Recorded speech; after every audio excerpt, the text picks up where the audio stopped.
بسم اللہ الرحمن الرحیم ایاک نعبد و ایاک نستعین۔ میرے پاکستانیوں، جب میں ایک بہت کیس لڑ رہا تھا جو کہ انگلینڈ میں سب سے اہم کیس تھا، یعنی 3 ہفتے کے لیے برطانیہ کی ساری اخباروں کی وہ ہیڈ لائنز تھا، اور وہ اس کی جو کیس کی جو پروسیڈنگز تھیں وہ شام کو ہر ٹیلی ویژن چینل کی ہیڈ لائنز تھی۔ بڑا امپورٹنٹ، انگلینڈ کا سب سے بڑا کھلاڑی تھا اس وقت، اور میرے اوپر انہوں نے کیس کیا ہوا تھا۔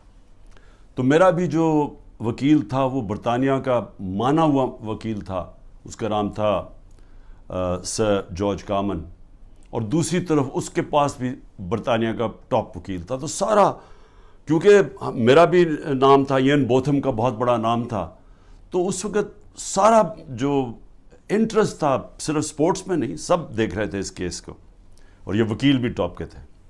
مجھے ایک چیز یاد ہے، جب میں اپنی ایویڈنس اپنے وکیل کو بتا رہا تھا کہ کیس کیا ہے، سمجھا رہا تھا اس کو، تو اس نے میرے سے ایک بات کی۔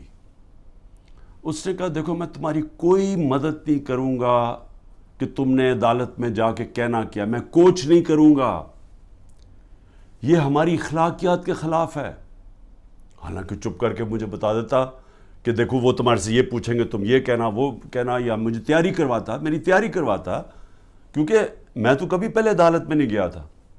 وہ اور بات ہے کہ اب جو میں جتنی عدالتوں کے چکر لگا دیے، میں زبردست طریقے سے بولتا تھا، لیکن میرا تو پہلی دفعہ تھی۔ اس نے کوئی بات نہیں کی، اس نے کہا میں نے تمہیں کچھ نہیں بتاؤں گا، یہ ہے تم سچ، یہ تمہاری ایویڈنس ہے، اس کے مطابق تم نے بات کرنی ہے۔ اور اس نے پھر مجھے کیا کہا، اس نے کہا اگر آپ نے کسی چیز کے اوپر میرے سے جھوٹ بولا ہے، میں اسی وقت کیس تمہارا ختم کر کے جج کو کہوں گا جی میں کیس سے پیچھے ہٹ رہا ہوں۔ اس نے کہا اور تمہیں 3 سال کی قید ہوگی جھوٹ بولنے پہ۔ تو مجھے ابھی بھی یاد ہے کہ وہ میں بڑا ایک طرح مجھے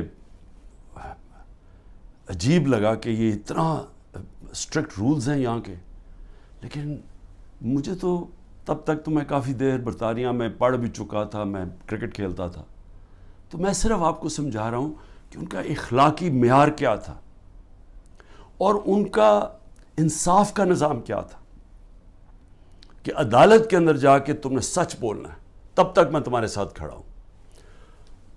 اور پھر وہ بھی اب ذرا یہ دیکھ لیں کہ وہ انگلینڈ کا ہیرو تھا، اور جوری تھی، 12 لوگوں کے جوری بیٹھتی ہے، جج ہوتا ہے، پھر جوری ہوتی ہے جو کہ عام شہری ہوتے ہیں۔ تو میرے اپنے وکیل نے کہا کہ تمہارا کوئی چانس نہیں ہے جیتنے کا، کیونکہ ساری انگریز جوری ہے اور وہ انگلینڈ کا ہیرو ہے، اور تم پاکستانی ہو، اور تمہیں پتہ ہے ہمارے لوگوں کے اندر تعصب بھی ہوتا ہے۔ تو کہتا تمہاری جیتنے کی کوئی چانس نہیں، بلکہ اس نے مجھے کوشش کی کہ تم کیس نہ ہی پیسے باہر آؤٹ آف کورٹ سیٹلمنٹ کر لو، لیکن میں نے کہا میں حق پہ کھڑا ہوں، میں لڑوں گا کیس۔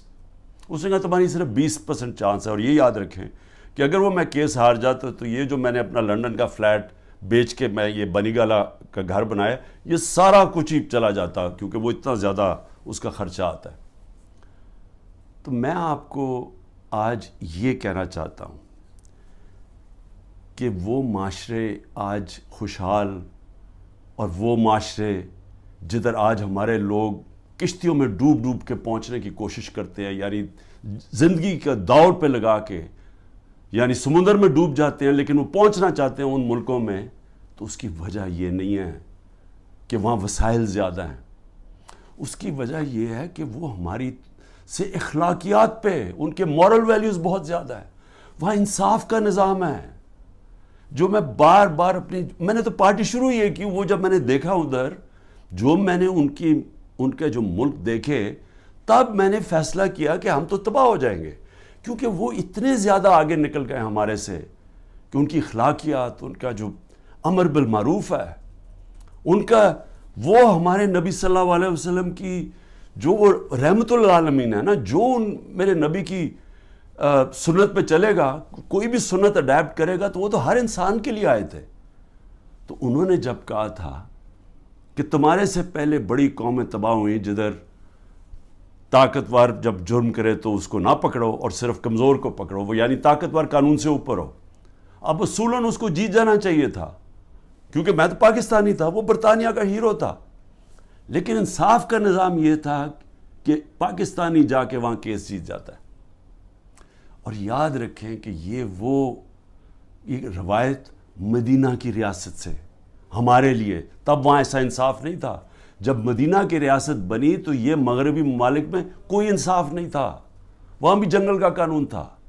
ہم مسلمانوں کے اندر میرے نبی صلی اللہ علیہ وسلم نے وہ انصاف کا نظام لے کے آئے تھے کہ حضرت علی ایک یہودی شہری سے، جبکہ وہ خلیفہ وقت تھے، کیس ہار جاتے ہیں کیونکہ قاضی ان کے بیٹے کی گواہی قبول نہیں کرتا۔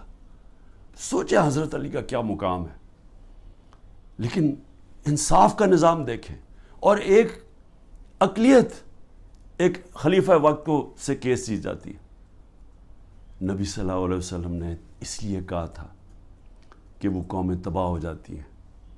یہ یاد رکھیں کہ ہم تباہی کی طرف جا رہے ہیں، کیونکہ طاقتور آج قانون سے اوپر ہے۔ اور میں اس لیے آپ کو یہ بات چیت اس لیے آج آپ سے کر رہا ہوں، اور میں آپ کو مثالیں دینے لگا ہوں کہ ہو کیا رہے ہیں یہاں۔ ہم تباہی کی طرف جا رہے ہیں، کیونکہ میرے نبی نے 1500 سال پہلے کہہ دیا تھا کہ طاقتور قانون چوری کرے تو اس کو بچ جائے، تو جو کمزور ہو وہی صرف جیلوں میں جائے۔ تو یہ ہو رہا ہے آج پاکستان، ابھی سے نہیں ہو رہا، کافی دیر سے ہے، لیکن اب تو اس انتہا پہ پہنچ گیا ہے کہ ہمیں خوف آنا چاہیے کہ یہ ملک اب جا کدھر رہا ہے۔ مجھے خوف آ رہا ہے، میں کوئی پالیٹکس کی وجہ سے یہ بات آپ سے نہیں کر رہا، مجھے اپنے ملک کا خوف آ رہا ہے، کیونکہ میں نے ملک چھوڑ کے نہیں جانا۔ لوگ جو بھاگ جاتے ہیں ملک سے، یا جو اپنی، میرے بھی بڑا آسان ہے، اگر میں دنیا میں باہر جاؤں تو میں جا سکتا ہوں، میرے لیے تو عمران خان کے لیے دروازے کھلے ہیں، لیکن عام لوگوں کی میں آج بات کر رہا ہوں۔ آپ جب سب سن رہے ہیں، کتنے لوگ آپ باہر چلے جائیں گے؟ تو یہ تو وہ میرے نبی نے جو 1500 سال پہلے کہا، ہم تو وہ تیزی سے ادھر جا رہے ہیں، اور ہمارا آج جو وہاں ہو رہا ہے، خیر اس پیمانے میں تو نہیں پہنچ سکتے کہ میرے نبی نے کہا میری بیٹی نے بھی جرم کیا تو اس کو سزا ملے گی، قانون سے اوپر کوئی نہیں۔ حضرت ابو بکر نے آتے ساتھ ہی پہلی سٹیٹمنٹ، میں انصاف قائم کروں گا، طاقتور کو قانون کے نیچے لے کے آؤں۔ حضرت عمر نے اپنے بیٹے کو سزا دلوائی اس نے جب قانون توڑا۔ ہم تو وہ ان کی امت ہیں جو دنیا کے سب سے عظیم لیڈر ہیں، اور آج یہاں جو ہو رہا ہے، وہ ملک جو اسلام کے نام پہ بنا تھا، ہمیں شرم آتی ہے، دنیا ہمیں دیکھتی ہے، ہمیں شرم آتی ہے کہ یہ ہو کیا رہا ہے اس ملک کے ساتھ۔ مولانا رومی سے جب پوچھا کہ قوم کیسے مرتی ہے جو ہم آج نیچے جا رہے ہیں، تو انہوں نے کہا جب وہ اچھے اور برے کی تمیز ختم کرتی ہے، جب وہ امر بالمعروف سے ہٹ جاتی ہے، جب وہ طبقہ جو ملک کا سب سے بڑا جرم کرنے والا طبقہ ہے، جب اس کو ہم اوپر بٹھا دیتے ہیں، کیونکہ ایک آدمی فیصلہ کرتا ہے بند کمروں میں، تکبر سے بھرا ہوا، پاور اتنی اس کے پاس، وہ بڑے زوروں شوروں سے فیصلہ کر رہا ہے کہ جناب عمران خان کو ہٹا کے تو میں نے ان کو، اور شہباز شریف سے تب سے اس کی بات چیت چل رہی تھی جنرل باجوہ کی۔ اب تو آج خواجہ آصف کا بیان آ گیا کہ ابھی ایک سال میری گورنمنٹ کو نہیں ہوا تھا، وہ کہتا تب سے سوچ رہا تھا کہ اس کو گرانے کا۔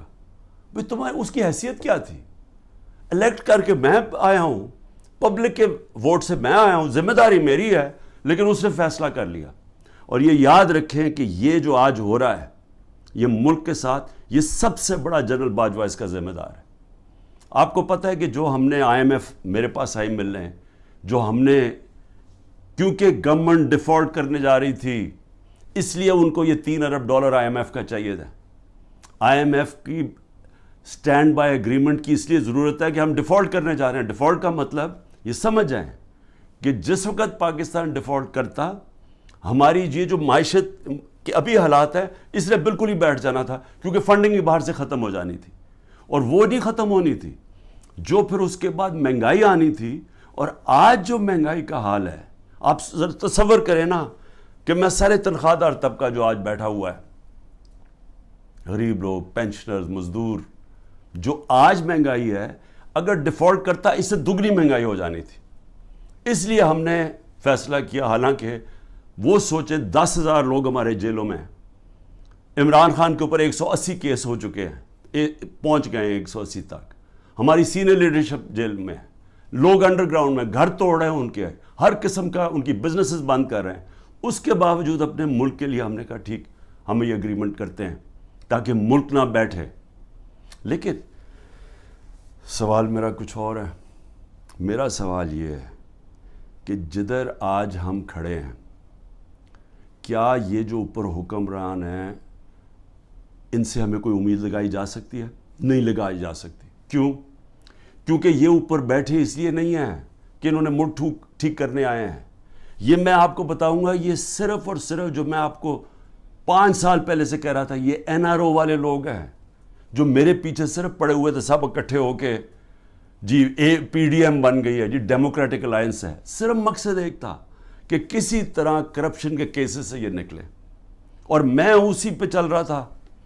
اپنے نبی صلی اللہ علیہ وسلم انہوں نے جب فرمان دیا کہ قومیں تباہ ہو جاتی ہیں، طاقتور کو اگر آپ معاف کر دیں، اس کو وہ چوری کرے اس کو نہ پکڑے، تو آج وہی ہو رہا ہے۔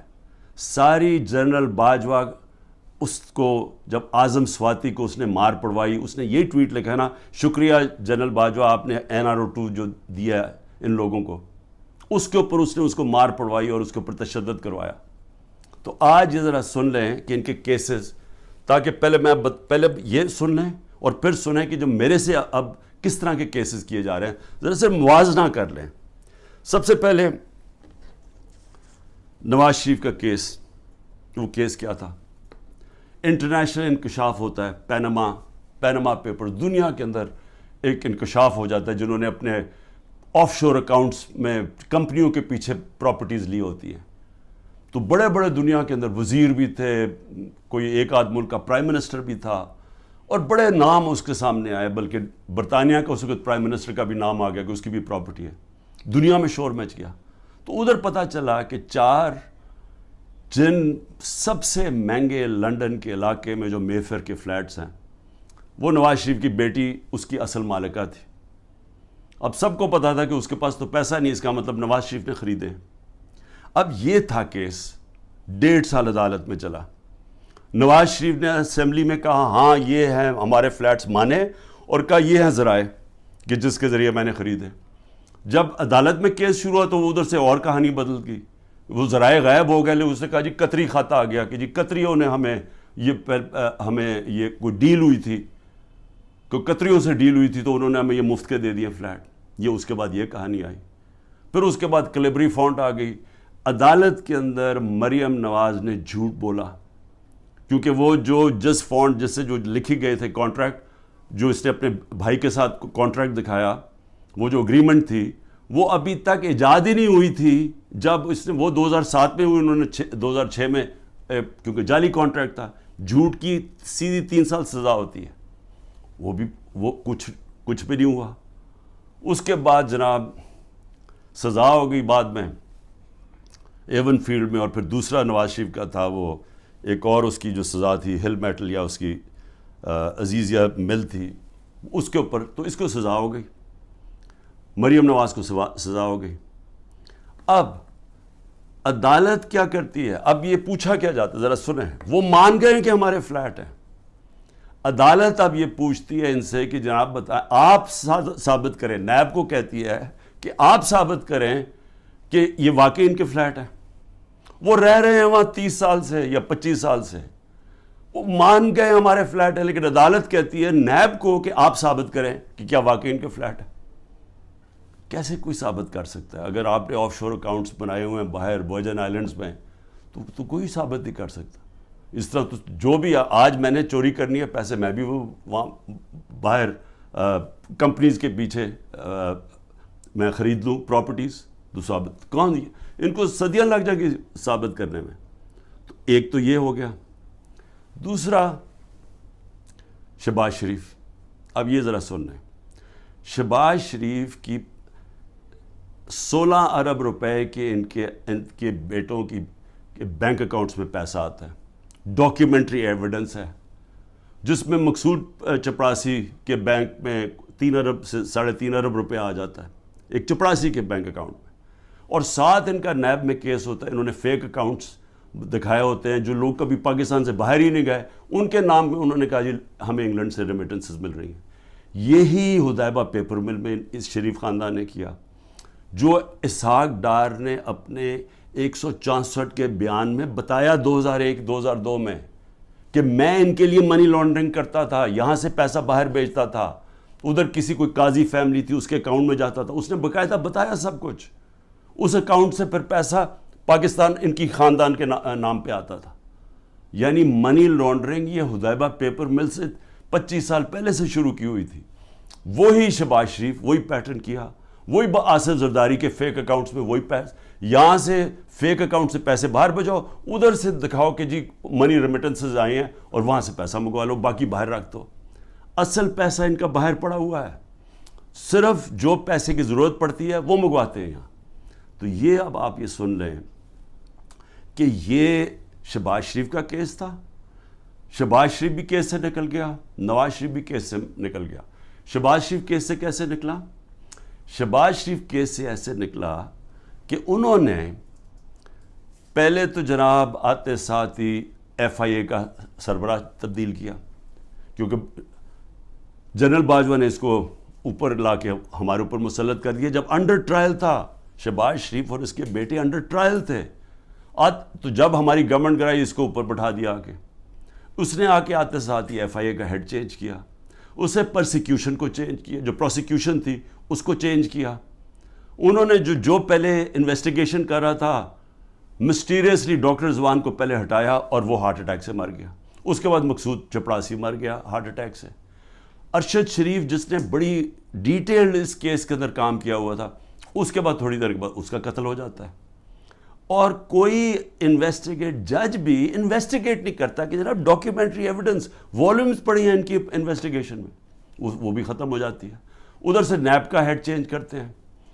نیب کا ہیڈ جب چینج کرتے ہیں آفتاب سلطان، تو میں آج اس کو سلام کرتا ہوں کہ وہ جب آیا تو اس سے جب غلط کام کروانے کی کوشش کی اس نے کہا میں نہیں کرتا، اور اس نے ریزائن کیا.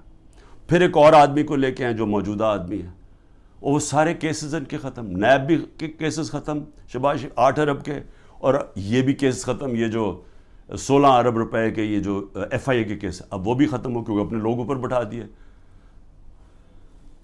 تو ادھر وہ ہو گیا. ادھر آصف زرداری کے فیک اکاؤنٹس کیسز تھے، وہ پہلے فریز ہوتے ہیں.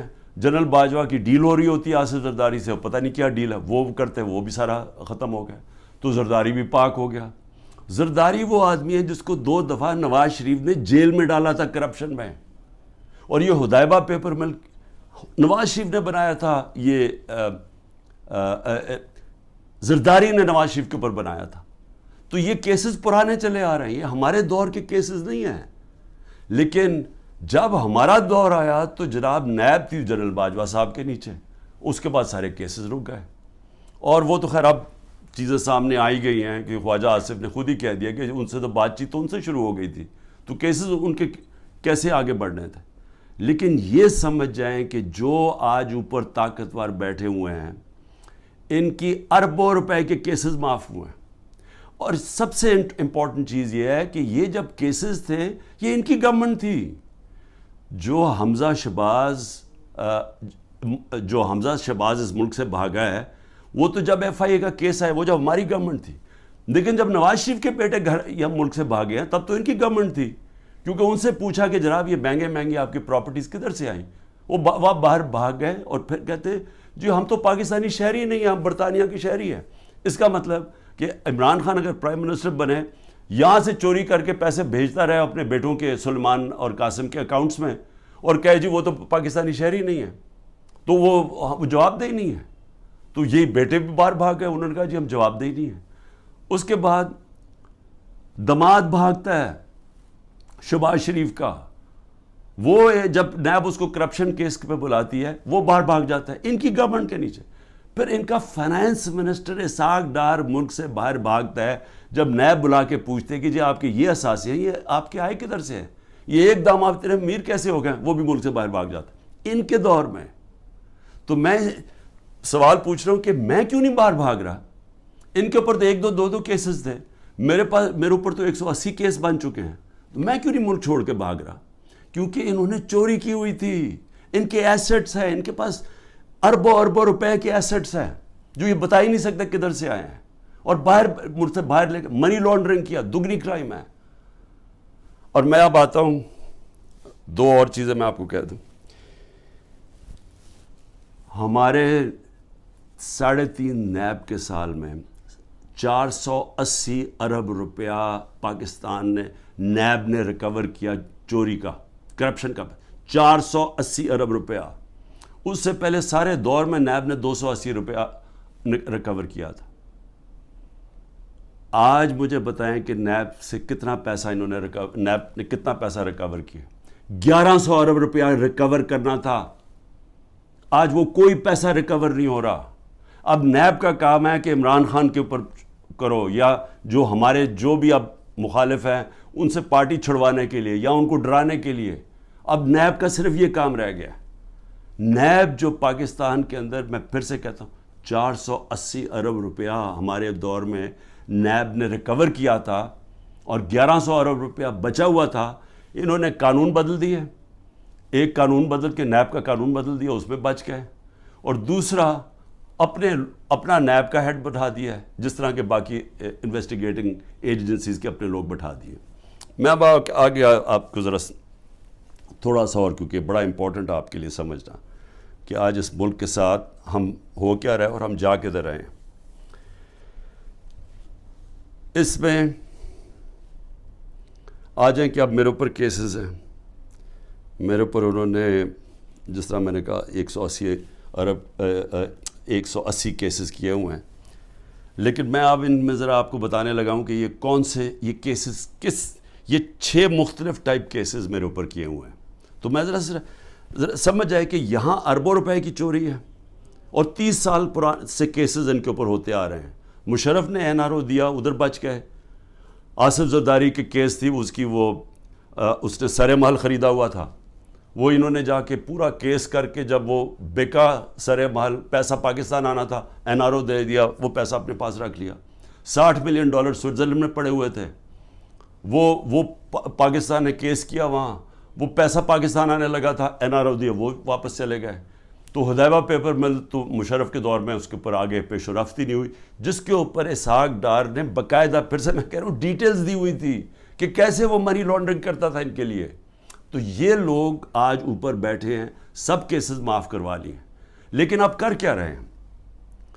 اب یہ کر یہ رہے ہیں کہ انہوں نے اب اس کو استعمال کر رہے ہیں, اینٹی کرپشن کو, نیب کو اور FIA کو, کس طرح اب صرف 1 پوائنٹ جائے, تحریک انصاف کو ختم کیا جائے. اب میرے اوپر کیسز سب سے زیادہ, پہلے آ جائے میرے کرپشن کیسز کیا ہیں. میں پہلے بھی بول چکا ہوں, لیکن میں آپ کو پھر یاد کرا دوں. سب سے پہلے القادر کیس کیا ہے؟ القادر کیس یہ ہے کہ میں نے ایک یونیورسٹی بنانی تھی. میں پہلے سے سوچ رہا تھا کہ مجھے موقع ملے تو ضرور بناؤں گا, کیونکہ ایک میں نے نمل یونیورسٹی بنائی ہوئی ہے, ایک میں نے القادر یونیورسٹی بنانی تھی. القادر کا میرا مقصد یہ تھا کہ یہاں سیرت نبی کے اوپر اپنے نوجوانوں کو, ان کو سمجھایا جائے, سیرت نبی کے اوپر وہ کھڑے ہو تاکہ ان کو لیڈرشپ آئے. ساتھ ٹیکنالوجی, یہ آئیڈیا تھا اس کا. اور یہ یونیورسٹی جب میں نے شروع کی تو اس کے اندر میرا مقصد تھا کہ ملک ریاض کو, کیونکہ ملک ریاض اور پروجیکٹس میں, راوی سٹی میں بھی تھا, ادھر بھی چیپ سستے ہاؤسنگ کے اندر بھی تھے. پھر بعد میں ہم نے جب یہ شروع کی سینٹرل بزنس ڈسٹرکٹ جو والٹن کی تھی, کیونکہ سب سے بڑا بلڈر ہے پاکستان کا. ملک ریاض کو صرف میں نے اس لیے کہا کہ آپ یہ کر دیں پروجیکٹ, کیونکہ ملک ریاض کی سپیڈ ہے, سب سے بڑا بلڈر ہے پاکستان میں. جو ملک ریاض نے 3 سال میں کام کیا ہے ہمارا یہ القادر میں, وہ ہمیں 14 سال 15 سال لگے نمل یونیورسٹی میں. یعنی اتنا کنسٹرکشن کا کام ہمیں 15 سال جو لگا وہ اس نے 3 سال میں کر دیا, کیونکہ وہ سب سے بڑا بلڈر ہے. میرا تو یہ مقصد تھا. ملک ریاض نے کہا میں یہ خود ہی اسپانسر کرتا ہوں یہ آئیڈیا جو القادر کا ہے. اب یہ ہوتی ہے بات, یہ سمجھیں, یہ ہوتی ہے 2018 کی نومبر دسمبر کی بات ہے. اس کے بعد جب وہ اس کی اوپننگ شروع, اس کی جو سٹون لینگ ہے وہ مئی میں شروع ہو جاتی ہے. مئی 2019 میں. 2019 کی دسمبر میں ایک کیبنٹ کا فیصلہ آتا ہے, وہ میں بتا چکا ہوں آپ کو. کیبنٹ نے فیصلہ یہ کرنا تھا کہ کیا ہم نے ملک ریاض کے کوئی پیسے انگلینڈ کی نیشنل کرائم ایجنسی نے انہوں نے فریز کیے ہوئے تھے ایز سسپیشس ٹرانزیکشن, کہ ہمیں شک ہے اس ٹرانزیکشن کے اوپر, منی لانڈرنگ پہ نہیں. اور اس کی ڈیل ہو جاتی ہے ان کے ساتھ. اب وہ پیسہ وہ فیصلہ کرتا ہے کہ سپریم کورٹ میں ملک ریاض نے پیسہ دینا ہے, وہ اس میں ڈالنا چلتا ہے سپریم کورٹ کے اکاؤنٹ میں, اور ان کی ڈیل ہوتی ہے. ہمارے کیبنٹ کے سامنے صرف یہ فیصلہ آتا ہے کہ اگر آپ اس کو ڈیل کو کانفیڈینشیل رکھیں گے جو اس کے اور اس میں تھی, لیکن عدالت میں آپ لے جا سکتے ہیں, لیکن صرف کیبنٹ, کیونکہ کیبنٹ میں پبلک ہو جانی تھی, تو وہ کہتا ہے پبلک نہ ہو. اگر آپ کانفیڈینشیل رکھیں گے تو 190 ملین پاؤنڈ پاکستان آ جائے گا سپریم کورٹ کے اکاؤنٹ میں. لیکن اگر آپ نہیں کریں گے تو آپ کو جا کے انگلینڈ میں کیس کرنا پڑے گا اور وہاں ثابت کرنا پڑے گا کہ منی لانڈرنگ ہے یا نہیں ہے. وہ سول کیس تھا. ہمیں جو کیبنٹ میں بتایا جاتا ہے, اور وہاں یاد رکھیں لا منسٹر تھے, وہاں فائنانس منسٹر تھے, وہاں کیبنٹ سیکرٹری تھے, جن لوگ جو اس کے اوپر بات کر سکتے ہیں. تو سب نے یہ جو کنسنسس بنا کہ اگر ہم سول کیس کرتے ہیں یہ ثابت کرنے کے لیے منی لانڈرنگ, وہ ہمیں 5-6 سال لگ جائیں گے, اور اگر کیس ہار جاتے پیسہ وہی رہ جاتا تھا. تو یونانیمس فیصلہ ہوتا ہے کہ ہاں پیسہ تو پاکستان آ رہا ہے. یہ تھا. یہ میرے پہ کہہ رہے ہیں کہ جناب القادر یونیورسٹی جو آپ نے بنائی ہے اس کی وجہ سے آپ نے یہ ملک ریاض کا پیسہ یہ جانا چاہیے تھا پاکستان گورنمنٹ کو, بجائے چلا گیا سپریم کورٹ کے اندر. بھئی اگر پہلے تو ساری کیبنٹ کا فیصلہ ہے, منٹس ہیں اس کے اوپر, کسی نے کوئی آبجیکشن, کیونکہ ساروں کے لیے عقل تو یہ کہتی تھی نا کہ 190 ملین پاؤنڈ پاکستان آ رہا ہے. دوسرا, اگر آج آپ یہ سمجھتے ہیں کہ جی کوئی اس میں غلط ہوا ہے, اس کو گورنمنٹ کے پاس آنا چاہیے, سپریم کورٹ کو آپ لکھیں کہ جی غلط آ گیا, اس کو پیسے کو وہاں کریں, اور اگر وہ ملک ریاض آبجیکٹ کرتا ہے, ہم جا کے انگلینڈ میں کیس کریں گے, ہم جا کے وہ ثابت کریں گے, ہمیں ثابت کرنا پڑے گا. یاد رکھیں ہمارے اوپر ہے پھر گورنمنٹ پہ کہ ثابت کریں کہ جناب یہ پیسہ منی لانڈرنگ کا تھا. اب یہ جو بھی وکیل جانتے ہیں ان کو پتہ ہے کہ وہاں ثابت کرنا آسان نہیں ہے. بہرحال ابھی کر سکتے ہیں. تو اس میں عمران خان کا کیا فائدہ ہوا؟ پیسے پڑے ہیں سپریم کورٹ میں, دوسری طرف وہ القادر کھڑی ہوئی ہے, وہ ایک ٹرسٹ چل رہا ہے. ٹرسٹ ڈیڈ کے اندر لکھا ہوا ہے کہ کوئی بھی ٹرسٹی, یا عمران خان اور بشرا بیگم کو اس لیے بنایا کیونکہ ان کو سیرت نبی میں انٹرسٹ ہے. جب آپ ٹرسٹ بناتے ہیں لوگوں کو ان کو لے کے آتے ہیں جو کہ اپنا ٹائم دے سکیں, کیونکہ اس میں کوئی تنخواہ تو ملتی نہیں ہے, اس میں کوئی ٹی اے ڈی اے نہیں ملتا. یہ آپ مفت تب کام کرتے ہیں جب آپ کا شوق ہو کسی چیز میں. ٹرسٹ چل رہا ہے, 100% وہاں اسٹوڈنٹس مفت پڑھ رہے ہیں. ٹرسٹ ہے, زمین ہے ساری ٹرسٹ کے نام پہ. اگر خدا نہ خواستہ یہ ٹرسٹ نہیں چلے گا, وہ واپس چلی جائے گی جس نے ڈونیشن دی ہے. میرا اس میں یا مجھے اس کا کیا فائدہ ہے؟ اس کو کہہ رہے ہیں کرپشن. اور دوسرا کرپشن سننے ذرا کیا ہے, توشہ خانہ. 70 سال سے پاکستان کا قانون کیا ہے؟ آپ کو کسی کو گفٹ ملتی ہے جب آپ پرائم منسٹر ہو, چاہے آپ گورنر ہو, چاہے آپ پریزیڈنٹ ہو, چاہے آپ آرمی چیف ہو, چاہے آپ وزیر ہو, چاہے آپ ملٹری سیکرٹری ہو, سب کو, اور ملتی ہے مڈل ایسٹ کے اندر جب جاتے ہیں وہ تحفے دے دیتے ہیں. اب وہ قانون کیا ہے؟ قانون سمپل ہے تاکہ آپ سمجھ جائیں یہ جو سارا اپنا میڈیا کنٹرول کر کے پورا جو ڈرامہ ہو رہا ہے یہ آپ سمجھ جائیں یہ ہے کیا, یہ اور میرے اوپر جو کرپشن کا الزام ہو کیا ہے. قانون یہ ہے, قانون کہتا ہے کہ جناب آپ نے, اگر آپ کو جب گفٹ ملے وہ سیدھی گفٹ جاتی ہے پہلے فورن آفس, کیونکہ فورن آفس ہوتا ہے انوالو, ادھر سے جاتی ہے کیبنٹ سیکرٹری کے پاس. کیبنٹ سیکرٹری پھر اس کے بعد نیچے ایف بی آر کے پاس جاتی ہے. ایف بی آر اور پھر ایک انڈیپینڈنٹ اپریزر ہوتا ہے, ہمارے دور سے پہلے اپوائنٹ کیا ہوتا ہے نون لیگ کی گورنمنٹ نے, وہ اپریزر ہوتا ہے. یہ مل کے سارے فیصلہ کرتے ہیں کہ اس کی قیمت کیا ہے. مثلا یہ گھڑی ہے تو یہ فیصلہ کریں گے کہ اس کی قیمت 10 روپے یا 15 روپے یا 20 روپے. تو جو سب سے زیادہ قیمت کہے گا نا کہ 20 روپے, تو 20 روپے وہ کہتے ہیں یہ اس کی اب قیمت ہے. وہ آپ کے ملٹری سیکٹر کے تھرو آتا ہے کہ جی یہ اس کی قیمت ہے, کیا آپ یہ پریزنٹ رکھنا چاہتے ہیں؟ تو ان کے زمانے میں 20% تھا, ہم نے آ کے اس کو 50% کر دیا. آپ 50% دیں تو آپ وہ رکھ سکتے ہیں. اگر آپ نہیں دینا چاہتے, آپ نہیں لینا چاہتے, تو وہ چلا جاتا ہے توشہ خانہ میں, اور توشہ خانہ اس کو آکشن کر دیتا ہے. یعنی یہ کہتا ہے نا جی بڑی کوئی قیمتی کسی نے گفٹ دی یا کچھ دی یا اس کا دل خراب ہو گیا, تو اگر میں نہیں لیتا تو جو بھی جس نے دیا وہ آکشن ہو جاتی ہے, وہ پبلک میں بک جاتی ہے. اچھا, اب میرے پہ الزام یہ ہے کہ جناب وہ جو گفٹ, جو میں نے چیزیں جو آئیں, اور اچھا میری پراپرٹی ہو جائے, میں جو مرضی اسے کروں, میں اسے بیچوں, گفٹ دوں, کہ یہ میری پراپرٹی ہے. کبھی آج تک 70 سال میں کسی سے پوچھا ہے کہ جو آپ کو گفٹ ملی آپ نے اسے کیا کیا؟ کبھی کسی سے پوچھا آج تک؟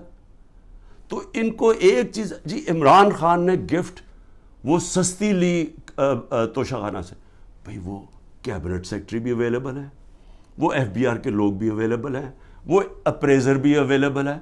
آپ ان کو بلا کے پوچھیں کہ کیا عمران خان نے آپ کو کسی کو کہا تھا کہ گفٹ سستی دے؟ میں چیلنج کرتا ہوں, مجھے کوئی ایک آدمی ملٹری سیکٹری کے تھرو گیا, کوئی مجھے بتائے کہ کیا میں نے کبھی کسی کو کہا ہے کہ مجھے کم قیمت پہ دو؟ تو وہ لوگ بیٹھے ہیں, اگر وہ کہہ رہے ہیں کہ انڈر ویلیو, تو ان سے پوچھیں, میں اس کا کیسے ذمہ دار ہوں؟ اور پھر کہ جی وہ فلانی ایک فراڈ کو وہاں دبئی میں بٹھا کے اس نے کہا جی میں نے بڑی مہنگی کوئی گھڑی لی ہے. اس سے پتہ ہے کہ وہ آدمی کون ہے؟ وہ ناروے سے بھاگا ہوا فراڈ میں, اس کے اوپر میں نے کیس کیا ہوا ہے جھوٹے کے اوپر. اس میں پتہ نہیں فرح کدھر آ گئی میری بشرا بیگم کو, ان کا کیا لینا دینا اس سے؟ کہتا جی وہ فرح نے آ کے کوئی گھڑی بیچی, وہ پتہ چلا کہ وہ تو دبئی گئی نہیں اس سال, جس دن وہ جس سال کہہ رہے. تو صرف کسی نہ کسی طرح عمران خان کو پکڑ کے یہ کرو, یہ ہے توشہ خانہ کا کیس.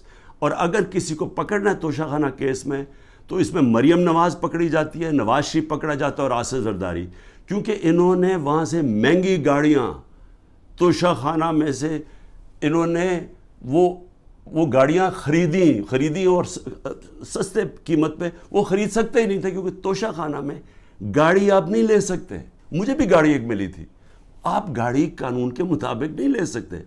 ان تینوں نے بھی گاڑی, اس نے زرداری نے 3 گاڑیاں نکالی, نواز شریف نے ایک مہنگی گاڑی پہلے 9 سال چلائی, اور اس کے بعد جا کے جب یہ یوسف رضا ہے تب اس نے ڈکلیئر کی اور اس کی پھر ایک قیمت ادا کی.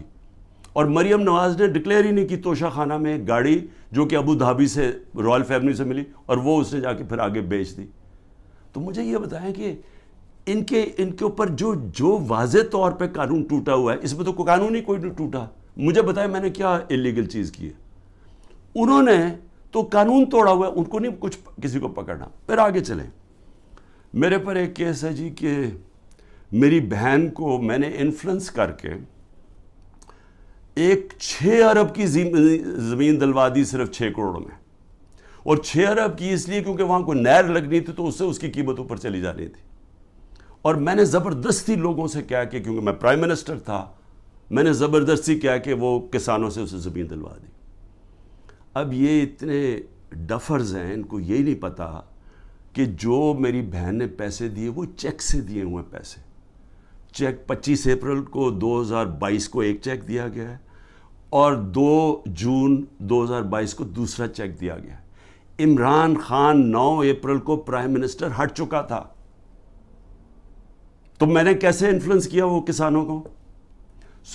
اگر یہ ہے میرے اوپر کرپشن کے کیسز, اس کے اوپر چکر لگ رہا ہے میرے, کبھی ایک عدالت سے کبھی نیب میں اچھا. اور توشہ خانہ کے اوپر نیب کا بھی کیس ہے, توشہ خانہ کے اوپر الیکشن کمیشن کا بھی کیس ہے, اور ایف آئی آر بھی کٹی ہوئی ہے ایک ہی توشہ خانہ کے اوپر. یہ آگے کرپشن کے کیسز. آگے چلے ذرا میں آپ کو ذرا بتا دوں کہ اور کون سے کیسز ہیں. اچھا جی, قتل کیس. کوئٹہ کے اندر قتل ہوتا ہے, اس کے 4 گھنٹے کے اندر شہباز شریف کا جو مشیر ہوتا ہے مسٹر ڈینٹونک, وہ جا کے ایک دم ٹی وی پہ آگے کہتا ہے کہ جی عمران خان نے اس کو قتل کر دیا. اس وقت میرے پر 150 کیسز تھے. مجھے کیا پتا کہ کون سا کیس ہے, کون سا وکیل ہے. وہ ہمیں ریڈار پہ ہی نہیں تھا کہ پتہ نہیں وہ کیا کیس ہے. مجھے تو یہ نہیں پتا کیس کیا تھا. جی وکیل کو عمران خان نے قتل کروا دیا. اس کے بعد اس کے بیٹے کو اٹھاتی ہے پولیس, سارے کوئٹہ کو پتا کیا ہوا، کیونکہ ساری وکلا کمیونٹی کو پتا ہے. اس کو 12 گھنٹے پولیس رکھتی ہے، سافٹ ویئر اپڈیٹ ہوتا ہے، اور اس کے بعد وہ ایف آئی آر میں عمران خان کا نام لے دیتا ہے کہ عمران خان نے قتل کیا. اس کے اگلے دن اس کی بیوی سٹیٹمنٹ، اس کی ویڈیو ریکارڈنگ سٹیٹمنٹ ہے کہ یہ میرے خاندان نے، رشتہ داروں نے اس کا قتل کیا ہے. اس سے پہلے ایک باقاعدہ ڈیمونسٹریشن ہوتی ہے اس وکیل کے خلاف کہ اس نے ہمارا قتل کروایا ہے. عدالت کو وہی وکیل جا کے کہتا ہے کہ میرے کیسز سے بھی میں نہ لگاؤ، یہاں لگاؤ کیونکہ ہماری دشمنیاں ہیں. اس کا قتل میرے پہ ڈال کے اور ایف آئی آر کٹ جاتی ہے 302 کی، اور کہتے ہیں جی آپ کوٹہ جا کے اپیئر کریں. اور پھر اس سے پہلے ضلع شاہ کا جب 8 مارچ کو قتل ہوتا ہے، پولیس کسٹڈی میں میرے اوپر پھر قتل کا کیس ڈال دیتے ہیں. میں گھر میں بیٹھا ہوا ہوں، مجھے پتہ ہی نہیں کیا ہو رہا، کیونکہ یہاں ٹیئر گیسنگ چل رہی تھی اس دن. کیونکہ ہم اپنی ریلی نکالنے لگے، پتہ چلا جناب ایک دم 144 پولیس نے لگا کے تو ریلی روک دی ہے. تو میں اندر بیٹھا ہوں، میرے اوپر 302 کا قتل کا کیس ہو جاتا ہے. 3 دن کے بعد جب ضلع شاہ کا پوسٹ مارٹم ہوتا ہے اور پتہ چلتا ہے کہ 26 جگہ اس کے اوپر تشدد کر کے اس کو قتل کیا. اب اس کے بعد پولیس پھنس جاتی ہے. پھر کیا کرتی ہے؟ نہیں جی وہ ایکسیڈنٹ ہوا ہے، اور ایکسیڈنٹ میں بھی پھر مجھے بات ہے کہ جی میں نے کوئی انفارمیشن نہیں دی، ایک اور ایف آئی آر کٹ جاتی ہے. تو میں آپ کو صرف یہ بتا رہا ہوں کہ یہ جو قتل کرنے کا کیس ہے، یہ یاد رکھیں کہ یہ پہلے سے یہ جو اوپر بیٹھے ہوئے ہیں یہ پرانے گاہک ہیں. یہ لوگوں کو قتل کروانے کے یہ ہیں، یہ شہباز شریف خاص طور پہ، اور یہ جو لوگوں کے اوپر جھوٹے کیسز کرنے کے یہ ماسٹر ہیں اس کے. میں اب بات کر رہا ہوں یہ جب 97 سے 99 تک یہ شہباز شریف جب چیف منسٹر تھا اور بھائی صاحب اوپر پرائم منسٹر تھے. ذرا یہ چھوٹی سی ایک عابد باکسر نے اس کے اوپر کہا ہوا ہے ڈاکیومنٹری، وہ سنیں. میں سچو سبزہ زار تھا اس وقت، مجھے ایک سینئر افسر نے بلایا اور کلیئر یہ کہا کہ چیف منسٹر پنجاب شہباز شریف صاحب یہ 5 بندے سبزہ زار میں مروانا چاہتے ہیں. میں نے انکار کیا. میرے انکار کے بعد یہ ڈیوٹی انہوں نے اپنے لیفٹ ہینڈ، رائٹ ہینڈ نہیں لیفٹ ہینڈ عمر ورک کی لگائی، اور وہ عمر ورک نے 5 سبزہ زار میں بندے وہ قتل کیے. اس سے پہلے میں آپ کو بتا دوں کہ گارڈین کے اندر ایک آرٹیکل چھپتا ہے، یہ جب 97 سے 99 تک تھا شہباز شریف. آرٹیکل کیا ہے؟ اس میں کہتا ہے 850 ایکسٹرا جوڈیشل کلنگ پولیس مقابلے میں لوگوں کو مروایا جاتا ہے جب شہباز شریف چیف منسٹر تھا. اور اس کے اندر وہ ایمنسٹی انٹرنیشنل کنفرم کرتے ہیں کہ یہ بالکل ٹھیک ہے کہ پولیس انکاؤنٹر کے ذریعے شہباز شریف نے اس کے دور میں لوگ مروائے گئے. اب ذرا یہ سنیں کہ عابد باکسر کیا کہتا ہے. پنجاب میں جعلی مقابلوں کے لیے پولیس انسپیکٹرز کو کیسے مجبور کیا جاتا ہے؟ انکاؤنٹر اسپیشلسٹ عابد باکسر کی نئے ویڈیو میں سنسنی خیز انکشافات. مجھے حراست میں لے کر جھوٹے مقدمات میں نامزد کیا گیا، یہ ان کی جانب سے کہا گیا. کچھ چیزیں جو میڈیا اور پبلک کے سامنے لانا چاہتا ہوں کہ کس طرح شہباز شریف صاحب لوگوں کے ریکارڈ بنواتے ہیں، کس طرح انہیں جعلی پولیس مقابلے میں مارا جاتا ہے، کس طرح لوگوں کی جائیدادیں ہتھیائی جاتی ہیں. یہ تمام چیزیں میں آج پبلک کے سامنے رکھوں گا تاکہ وہ اس کا فیصلہ کر سکیں. میں 99 میں بطور S H O factory area تعینات تھا. میرے ماموں ایک رقبہ باغ بچہ کی ملکیت کے دعویدار تھے. میاں صاحب اس کو خریدنا چاہتے تھے لیکن قیمت میاں صاحب کی مرضی کی ڈیسائیڈ نہیں ہو رہی تھی، جس کے بعد میاں صاحب نے اس کو ہتھیانے کا فیصلہ کیا. لیاقت نام کے مالی کو مدعی بنا دیا گیا، اور مدعی بنانے کے بعد اس کو ایک پرچہ دے دیا گیا کہ یہ تمام رجسٹریاں باغ بچہ کی جو ہے یہ جعلی اور بیک ڈیٹڈ ہے. اور ایک فقرہ لکھوا دیا گیا کہ میرے ماموں ظفر عباس نے مالی کو دھمکی لگائی ہے کہ میں عابد باکسر سے تجھے مروا دوں گا. یہ جو بات یا یہ جو لائن ہے یہ اینٹی کرپشن لا کے مطابق کوئی جرم نہیں بنتا. زیادہ سے زیادہ اگر ہوتا تو 506 کا پرچہ میرے ماموں کے خلاف درج ہو سکتا تھا. میرے ماموں پہ پریشر ڈالا گیا، میرے ماموں یہ پریشر برداشت نہ کر سکے اور وہ بچوں کے ساتھ بیرون ملک چلے گئے. میاں شہباز شریف صاحب کے حکم پر مجھے معطل کر دیا گیا. معطل کرنے کے بعد مجھے گرفتار کر لیا گیا. گرفتار کرنے کے بعد مختلف تھانوں میں مجھے زیر حراست رکھا گیا. اس کے بعد ایک لیٹر حمزہ شہباز کا جو منظر عام پہ آیا, تمام پاکستان کے اخبارات میں چھپا. اس میں اس نے فواد حسن فواد صاحب کو لکھا کہ عابد باکسر کے خلاف سخت ترین ایکشن لیا جائے, اور ایک فقرہ آخر میں لکھا, please note it that we are not in the habit of listening the word legal or illegal. اس کے بعد مجھے اچھا جی, اب یہ ذرا سمجھ جائیں کہ جو قتل, اور اس نے شہباز شریف نے ایک اور میرے اوپر الزام لگا دیا کہ میں آرمی چیف کو اب قتل کروانا چاہتا ہوں, کہ میں پلان کر رہا ہوں آرمی چیف کو قتل کروانے کے لیے.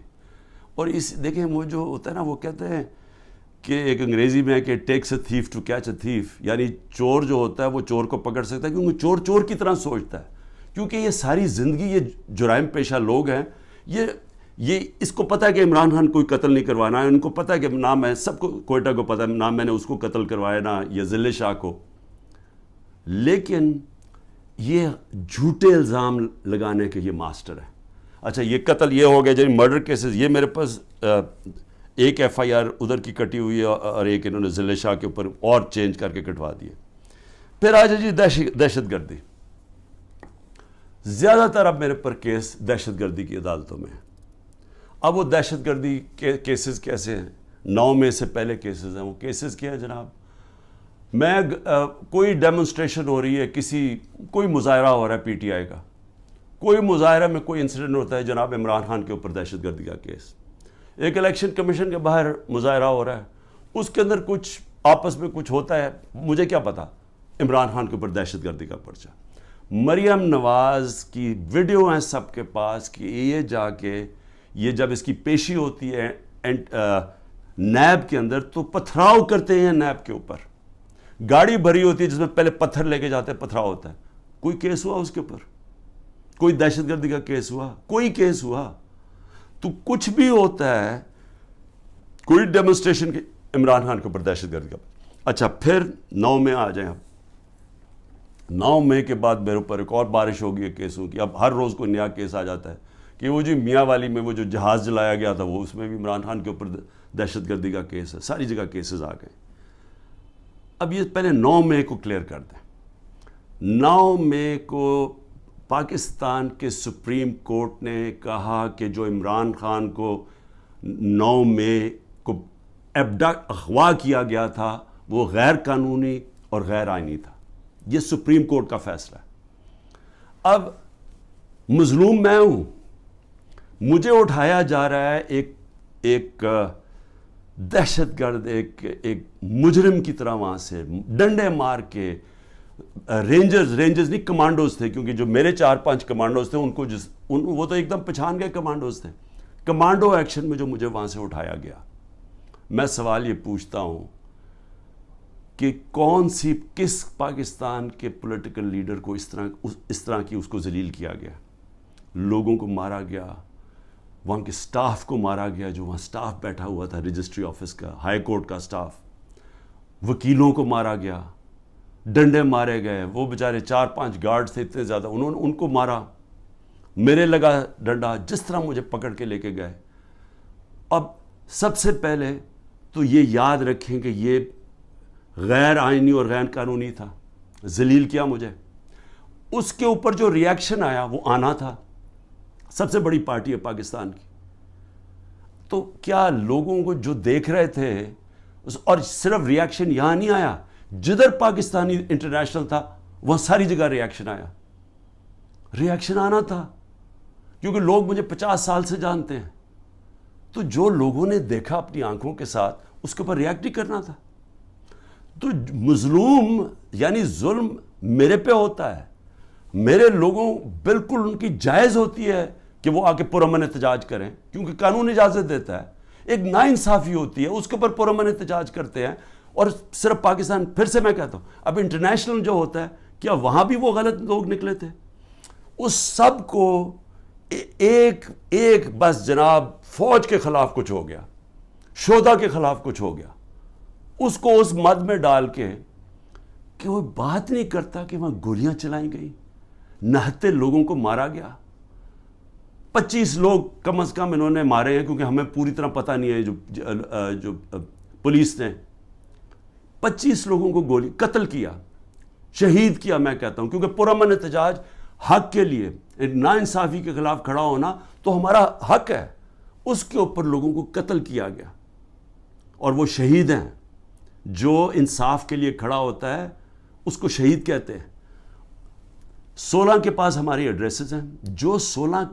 جو ان کے رشتہ دار ہیں ان کے اوپر چڑھائی کر دی.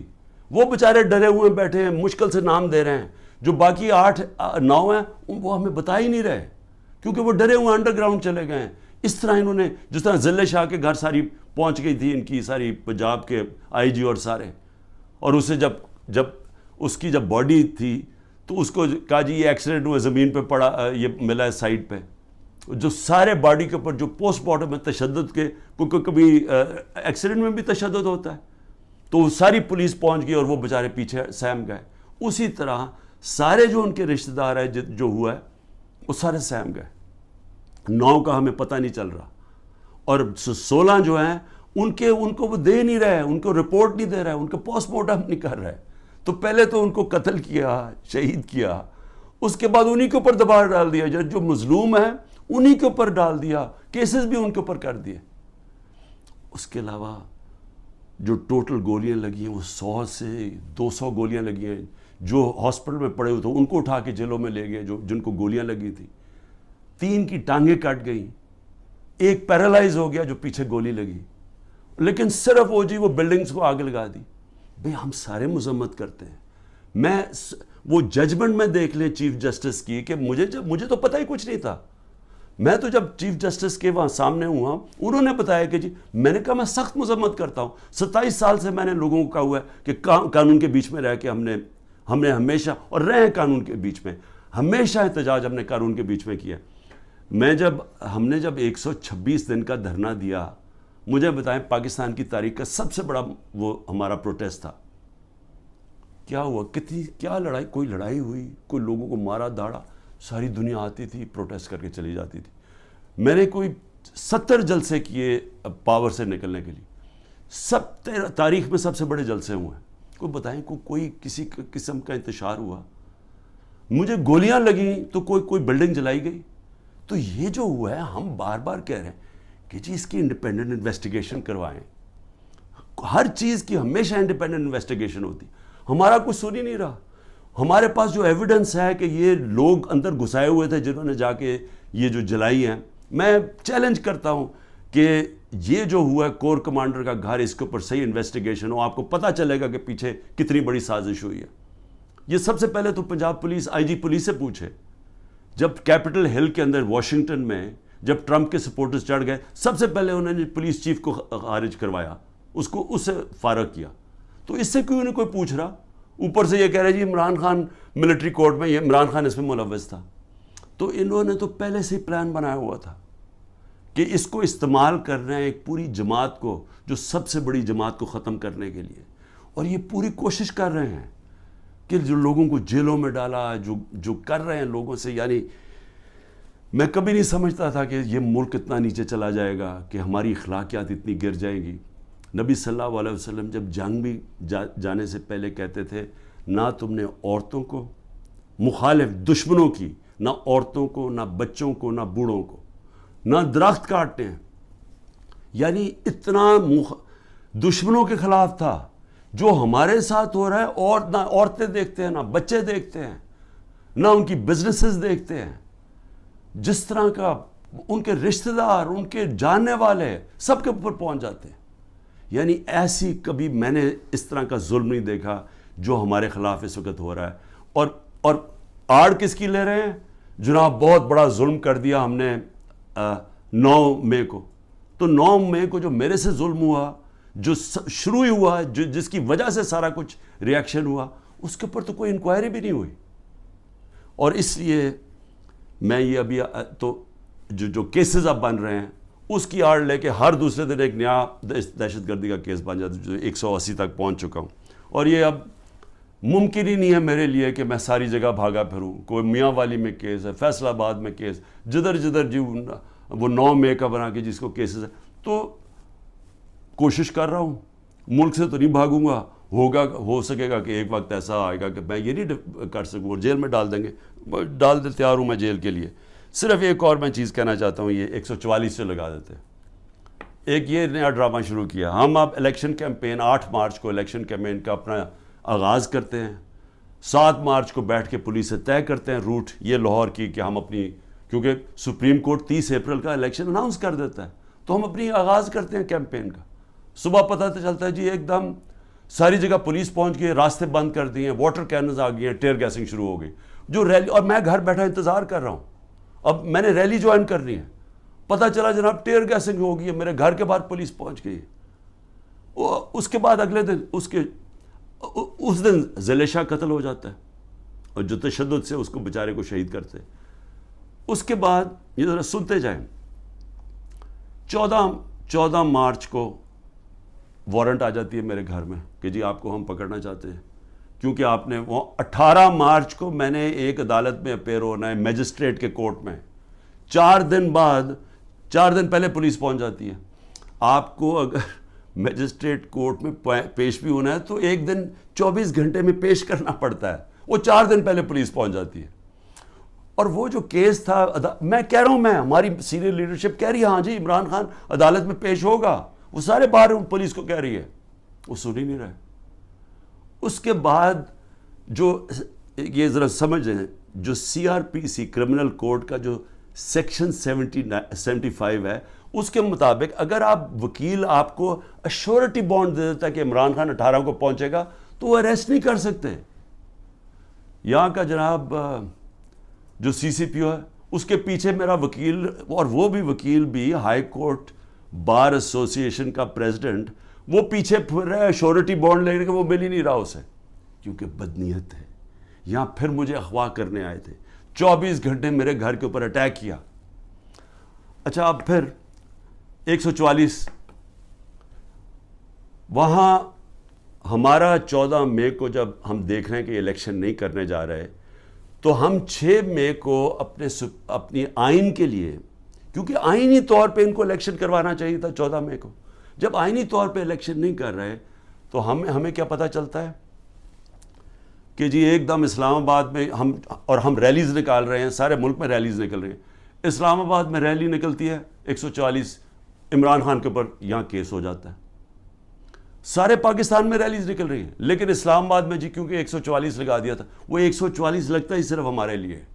مولانا فضل الرحمان نے ریڈ زون میں جا کے 144 کے دوران سپریم کورٹ کے باہر پورا گالیاں نکالی چیف جسٹس کو, عدالتوں کو گالیاں نکالی سپریم کورٹ کے چیف جسٹس کو کھڑے ہو کے, اور ان ساروں نے تقریریں کی ریڈ زون کے اندر. اس کے لیے 144 نہیں تھا, اس کو بلکہ فیسیلیٹیٹ کر رہی ہے حکومت جا کے وہ ریلی نکالنے کے لیے. لیکن ایک آئین کے لیے ایک آئین کی خلاف ورزی ہو رہی ہے, اس کے لیے ریلی نکل رہی ہے, اور اس کے اوپر عمران خان کے اوپر کیس. تو یہ ہیں اس طرح کے کیسز. میں آخر میں اب کہنا کیا چاہتا ہوں, دیکھیں میں اپنی قوم سے بات کرنا چاہتا ہوں. میں نے تو اس کا مقابلہ کرنا ہی ہے, میں تو آپ کو کہہ بیٹھا ہوں. اتنے زیادہ کیسز ہیں میرا, تو اب بلکہ میں وکیل ہی تقریباً بن گیا ہوں, اور میرا اب عدالتیں تو میرے آفس ہی بن گئی ہیں. میرا تو ہر روز ایسے ہے کہ جس طرح میں آفس جا رہا ہوں, اور میں تو اس کا مقابلہ کرتا رہوں گا. لیکن یہ ہو سکتا ہے کہ میں اب میں میاں والی بھی جانا ہے تو کوئٹہ بھی جانا ہے, یہ ہو سکتا ہے کہ میں اب نہ کروں. انہوں نے وارنٹ نکال دیا, اریسٹ کر دیں گے. پلان تو ان کا کہ کسی نہ کسی طرح اس کو اریسٹ کرو تاکہ یہ جیل میں جائے, اور پھر اس کی پارٹی توڑو, اور اس کے بعد پھر الیکشن اناؤنس کرو. یہ ان کا پلان ہے. میں تو اس کے لیے تیار ہوں. لیکن میں اپنی قوم سے آخر میں کیا کہنا چاہتا ہوں, دیکھیں یہ جو ہو رہا ہے نا, یہ عمران خان بنے پرائم منسٹر, الیکشن جیتے نہ جیتے, جیل میں جائے, لیکن مسئلہ تو پاکستان کا اس وقت. تو میں آپ کے لیے اب کہہ رہا ہوں, یہ جو ہو رہا ہے نا, یہ صرف اور صرف ملک کی اب تباہی ہے. یہ جو چور اوپر بیٹھ گئے ہیں, اور میں نے آپ کو ان کے کیسز بتایا, یہ تو کچھ بھی نہیں ہے کیسز, ان کے اوپر تو پوری کتابیں ہیں ان کی کیسز کے اوپر. ان کے اوپر تو باہر کی کتابوں میں ان دونوں کے زرداری اور نواز شریف خاندانوں کے اوپر چوری کے اوپر ان کے اوپر کتابوں کے اندر مینشن کیا ہوا ہے, باہر کے اخباروں میں ہے. یہ ایک دوسرے کے متعلق کیا کہتے تھے, اسٹیبلشمنٹ ان کے متعلق کیا کہتی تھی, تو اس میں تو کسی کو کوئی شک نہیں ہے کہ انہوں نے کیا کیا. اب یہ جو پلان بن رہا ہے کہ عمران خان کو جیل میں ڈال کے ان کو واپس لے کے آنا, چلیں عمران خان جیل میں بھی چلا جاتا ہے, یہ واپس بھی آ جاتے ہیں, لیکن ملک کا کیا بنتا ہے؟ میں یہ سوال پوچھ رہا ہوں کہ ملک کا جو حالات ہیں, یہ جو جنرل باجوہ نے یہ انجینئرنگ کر کے ان کو اوپر بٹھایا ہے, کیا ملک بچ جائے گا ایسے؟ مجھے یہ بتائیں کہ صرف معاشیت کو دیکھ لیں کہ ہم جب 1 سال میرے ہٹانے سے 1 سال پہلے جو ہمارا ڈالر, کیونکہ اصل مسئلہ پاکستان کا ڈالرز کا ہے, ہم کیوں IMF کے گھٹنوں میں پھر رہے ہیں؟ کیونکہ ہمارے پاس ڈالرز کی کمی ہے, IMF سے ہمیں ڈالرز چاہیے. لیکن جس وقت ہمارا جو آخری سال تھا 8.7 ارب ڈالر کا ہمارا ڈالر انکم میں اضافہ ہوا تھا, ایکسپورٹس میں اور ریمیٹنسز میں 8.7 ارب ڈالر کا اضافہ ہوا تھا. اس سال جب سے یہ جنرل باجوہ کے یہ تحفے آئے ہیں, انہوں نے 1 سال کے اندر 8.5 ارب ڈالر کی کمی کی ہے ریمیٹنسز اور ایکسپورٹس میں. وہ جو ہمارا بڑھا تھا اور ہمارا پورا ماشاءاللہ جس طرح ہم جا رہے تھے مزید ہمارے اور بڑھنا تھا, کیونکہ ہمارا 2 سال میں بڑھتا جا رہا تھا. ان کا 1 سال میں 8.5 ارب ڈالر کم ہوا ہے ریمیٹنسز میں اور ایکسپورٹس میں. اس کا مطلب کہ 3 ارب ڈالر کے تو ہم قرضے لے رہے ہیں ان سے, اور جو آمدنی ہے وہ سکڑتی جا رہی ہے. اگر ایک گھر کے اندر آپ کے اوپر قرضے چڑھتے جا رہے ہیں تو آپ آمدنی بڑھا کے قرضے واپس کریں گے نا. اگر آمدنی آپ کی کم ہو رہی ہے تو قرضے آپ نے کیسے واپس کرنے؟ تو یہ ہے تباہی کی طرف. بے روزگاری بڑھ رہی ہے, مہنگائی بڑھ رہی ہے, تنخواہ دار طبقہ پس گیا ہے, عوام کو سامنے کچھ نظر نہیں آ رہا. جو اس ملک کے قابل لوگ ہیں وہ باہر جانے کا سوچ رہے ہیں. 9 لاکھ پروفیشنلز ملک چھوڑ کے چلے گئے ہیں کیونکہ ان کو امید نہیں نظر آ رہی. کیونکہ امید یہ جب ان شکلیں دیکھتے ہیں جو دبئی میں بیٹھ کے گدوں کی طرح پاکستان کی بندر بانٹ کر رہے تھے, وہ لوگ پاکستان سے مایوس ہو گئے ہیں. آگے نظر کچھ نہیں آ رہا.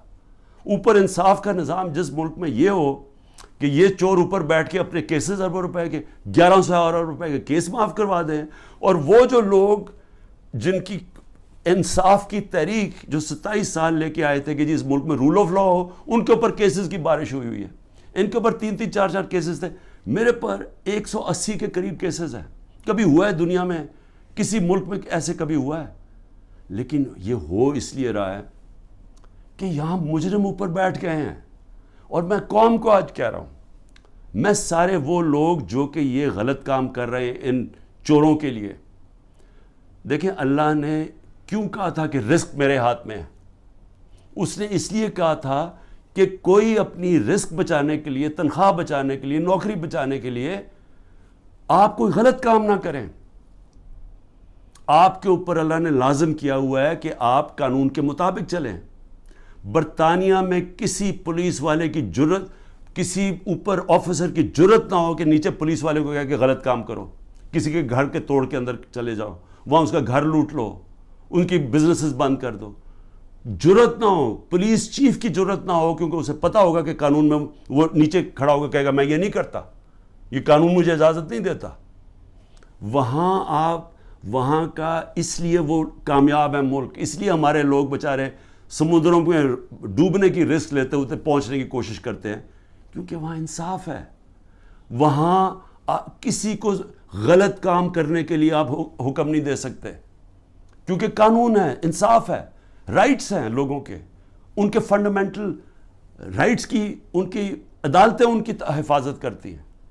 یہاں پکڑ کے جس کو مرضی اٹھا کے اندر جیلوں میں ڈال دو, جس کو مرضی تشدد کرو. جو تشدد کی کہانیاں ہیں اتنی خوفناک ہیں جو یہ اس وقت لوگوں کے اوپر ہو رہی ہیں, پکڑ چن کے لوگوں کو اوپر تشدد کر رہے ہیں, انٹرنیشنل لا کے اگینسٹ ہے یہ. تو جو لوگ یہ سارے لگے ہوئے ہیں, نیب میں بیٹھے ہیں, FIA میں بیٹھے ہیں, پولیس میں بیٹھے ہیں, جو تنخواہ دار لوگ ہیں, میں ساروں کو آج کہہ رہا ہوں کہ دیکھیں آپ اللہ کو جواب دیں. آپ یہ جو چیزیں کر رہے ہیں, آپ اپنے ملک کی تباہی کے راستے پہ ملک کو لے کے جا رہے ہیں, اور آپ اپنی آخرت بھی تباہ کر رہے ہیں. آپ کو کوئی ضرورت نہیں ہے, جب رزق اللہ نے کہا میرے ہاتھ میں ہے, آپ کو غلط کام کرنا اور گناہ کرنا کی یہ نہ کہنا اوپر والے کو کہیں گے کہ نہیں جی میں تو کیا کرتا مجھے اوپر سے غلط آرڈر آیا ہے. آپ کا رائٹ ہے کہ غلط آرڈرز آپ نہ مانیں. یہ آپ کو قانون اجازت دیتا ہے, جو کہ کسی بھی مغربی جمہوریت کے اندر کسی کی جرت نہیں ہے, کسی آفیسر کی جرت نہیں ہے کسی نچلے والے سے غلط کام کروایا جائے. یہ میں صرف آخر میں اس لیے کہہ رہا ہوں کہ اللہ نے امر بالمعروف کا ہمیں حکم دیا ہوا ہے کہ اچھائی کے ساتھ کھڑے ہو, برائی کے خلاف جہاد کرو. وہ معاشرے کا بنیاد بنتی ہے, اور عدل اور انصاف اور امر بالمعروف پہ معاشرہ کھڑا ہوتا ہے. جو وہ معاشرہ اوپر جاتا ہے جو مدینہ کی ریاست میں ہوا تھا, اور اس کو جب آپ خلاف جائیں گے تو وہ آپ اپنے پھر تباہی کا راستہ اختیار کر لیتے ہیں, جو مجھے افسوس سے کہنا پڑتا ہے جس طرف اس وقت ہم تیزی سے جا رہے ہیں. پاکستان زندہ باد.